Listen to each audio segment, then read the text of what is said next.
보기에도 위협적인 이 대왕오징어는 무엇을 사냥하기 위해 치열한 싸움을 하고 있을까요?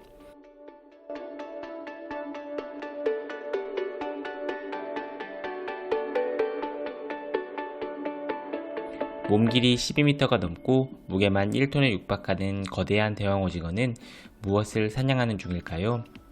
대왕오징어는 빨판의 지름만 20cm에 달하며 상대 몸에 빨판 자국을 남길 정도로 강한 힘이 있습니다. 그런데 사실 이 장면은 수심 1000m, 햇빛이 전혀 들어오지 않는 바다 깊은 곳에서 향유고래가 대왕오징어를 사냥하는 장면입니다. 평균적으로 향유고래 수컷은 길이 15m에 이르며 몸무게 40톤이 넘습니다. 이렇게 육중한 몸을 가진 향유고래는 어떻게 수심 1000m까지 내려가 대왕오징어를 사냥할 수 있을까요? 수심 1000m, 이곳의 압력은 대기압의 약 100배로 대부분 생물은 살아남기 힘들 정도로 높은 압력입니다. 이곳에서 향유고래는 맛있는 한 끼 식사를 위해 열심히 사냥을 하고 있습니다. 향유고래는 이빨고래 중에서 가장 큰 종으로 엄청난 체구를 앞세워 이빨로 거대 동물을 물어뜯는 동물입니다. 이빨 동물에 속하는 향유고래는 다른 고래처럼 작은 동물을 한꺼번에 삼키는 사냥 방식은 아니지만 고분고투하며 사는 동물입니다. 아래턱에는 거대한 이빨이 자리 잡고 있고 위턱의 이빨은 퇴화하여 아랫니를 보관하는 역할을 합니다. 몸 길이 12m가 넘어가며 몸무게가 1톤에 육박하는 거대한 오징어를 향유고래가 사냥하는 중입니다. 우리가 알고 있던 오징어는 쉬운 먹잇감으로 생각하지만 이 동물만큼은 아닙니다. 대왕오징어의 반격은 실질적인 타격을 주지는 못하지만 향유고래 입속에서 즉사하지 않고 발버둥을 치면 질식을 시켜 향유고래의 목숨을 위협할 수도 있습니다. 향유고래는 식사 후 해수면으로 올라와 배변하는데 이는 해양 생태계에 아주 중요한 펌프 역할을 하며 이 배변은 용연향으로 불리며 고가의 향수로도 사용됩니다. 향유고래의 영어 이름 스퍼메일, 즉 정액고래인데 이런 이름이 붙은 이유는 이렇습니다. 수세기 전 초기 포경업자들은 향유고래 머릿속에 있는 하얗고 끈적끈적한 물질을 보고 그것이 생식에 관련된 물질이라고 추측했습니다. 그래서 그것을 고래의 씨라는 뜻을 가진 라틴어 스퍼마티라고 이름 붙였습니다. 저 단어가 영어식으로 변해 스퍼메일이 된 것이랍니다. 하지만 이 물질은 생식과는 관계가 없습니다. 암컷의 머리에도 이 물질이 들어있기 때문입니다. 조금만 생각해보면 정액이 아니라는 걸 알 수 있었을 텐데 왜 저런 오해가 생겼는지는 알다가도 모를 일입니다.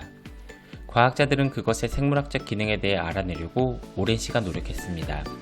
어떤 사람들은 그것이 부력 조절과 잠수를 하는데 도움을 준다고 추측했고 또 다른 사람들은 향유고래 수컷의 암컷 쟁탈에서 하는 박치기 때 뇌를 보호하는 역할을 한다고 생각했죠. 그리고 마지막 가설은 소리에 초점을 맞췄습니다. 소리를 증폭시켜 이 친구들의 목소리가 멀리까지 나갈 수 있게 하는 역할을 수행한다고 생각했죠. 어떤 가설이 맞을까요? 정답부터 이야기하면 모든 가설이 다 맞습니다. 향유고래에 대해 좀 더 알아보며 찾아보겠습니다. 평균적으로 향유고래 암컷은 길이 10에서 12m, 체중 14에서 17톤이고 수컷은 길이 14에서 18.5m, 체중은 41에서 50톤으로 암수 간 크기 차이가 매우 큽니다. 물론 평균을 아득히 뛰어넘는 크기의 개체도 목격되긴 합니다. 암수 간의 크기는 많이 차이 나지만 피부 두께는 차이가 없습니다. 그래서 대왕 오징어와의 사투에서는 성별을 가리지 않고 암수 모두에게 타격이 있습니다. 이러한 향유고래의 육중한 몸체를 갖고 수심 1000m 이상의 깊은 곳까지 가는 것은 미스터리입니다. 자연적으로 부력이 있기 때문입니다. 이에 대처하기 위해 향유고래는 신비로운 무엇인가를 진화시켜 왔습니다. 향유고래에게 이름을 부여한 물질, 바로 머리 구멍의 대부분을 채우는 스퍼마스티 오일은 일반적으로 따뜻한 액체이지만 고래가 잠수할 때 시원한 물이 그것을 응고시켜 고래를 끌어내리는 추와 같은 역할을 할 수 있습니다. 이를 통해 향유고래가 물리적으로 어떻게 바다 깊은 곳까지 내려갈 수 있는지 추측할 수 있습니다. 그런데 향유고래는 어떻게 바다 깊은 곳에서 살아남을 수 있을까요? 바다 깊은 곳으로 내려감에 따라 압력이 너무 높아져 고래의 폐가 수축하기 시작합니다. 이 시점에서 갈비뼈 경첩은 무너져가는 폐 주위를 닫고 공기 대부분을 기관으로 압축하여 폐의 가스 변화를 줄여 질소로부터 고래를 보호합니다.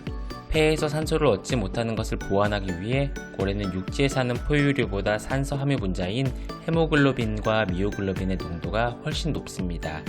사람보다 약 2배 많은 헤모글로빈과 10배 많은 미오글로빈을 갖고 있습니다. 향유고래는 살아있는 동물 중 가장 큰 뇌를 가지고 있습니다. 회백질의 무게는 7에서 9kg으로 인간의 뇌보다 약 6배 큽니다. 과학자들은 이빨고래가 반향 위치 때문에 큰 뇌를 가지고 있다고 생각했습니다. 하지만 연구 결과는 고래류의 큰 뇌는 그들의 사회적 행동과 밀접한 관련이 있다고 제안합니다. 이러한 근거로 향유고래는 매우 사교적입니다. 새끼 향유고래는 오랜 기간 동안 젖을 먹으며 살고 모든 새끼고래에게는 어미가 사냥을 위해 잠수를 계속할 수 있도록 어미 외에 베이비시터가 있습니다. 향유고래 집단의 모든 구성원들은 새끼를 키우는 데 도움을 주며 가족 간의 유대가 매우 깊습니다. 이 협력으로 가족은 최근에 새끼를 낳았습니다. 6개월밖에 안 됐지만 벌써 몸 길이가 3.6m나 됩니다. 다른 포유류 새끼처럼 이 새끼고래도 모유를 먹습니다. 요구르트처럼 걸쭉한 젖은 사람 모유보다 10배나 많은 지방을 함유하고 있습니다. 향유고래의 특징 중 하나는 뭉툭한 사각형 모양의 머리가 몸 길이의 3분의 1 정도를 차지할 만큼 큰 것입니다. 향유고래를 포획하는 사람들이 가장 중요하게 생각하는 부분이기도 합니다. 이 부분 중 스퍼마시티로도 불리는 경납은 양초와 연고에 사용되었으며 앞에 언급했던 고래잡이들은 그것을 향유고래의 정자라고 생각했습니다. 경납은 부력 조절에 매우 중요합니다.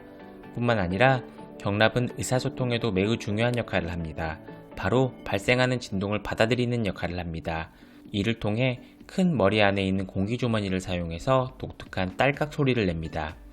딸깍 소리가 너무 커서 사람 고막이 터질 수 있을 정도라고 합니다. 정크라는 부분에서는 소리를 조절하며 최종 소리는 믿을 수 없을 정도로 커질 수 있습니다.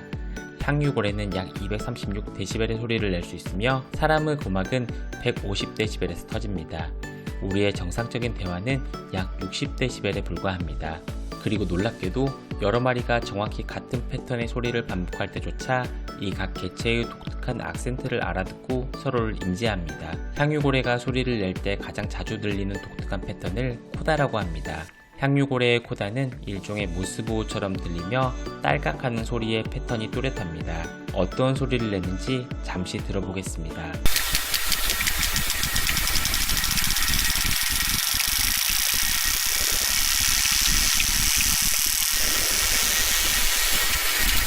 연구자들에 따르면 향유고래 집단은 집단마다 다른 코다를 사용할 뿐만 아니라 개인마다도 약간의 차이가 있다고 합니다. 이것은 사람의 이름처럼 개인이 갖는 고유한 특징이 됩니다. 고래는 단순히 소리를 내는 것뿐만 아니라 정보를 공유한다는 연구 결과도 있습니다.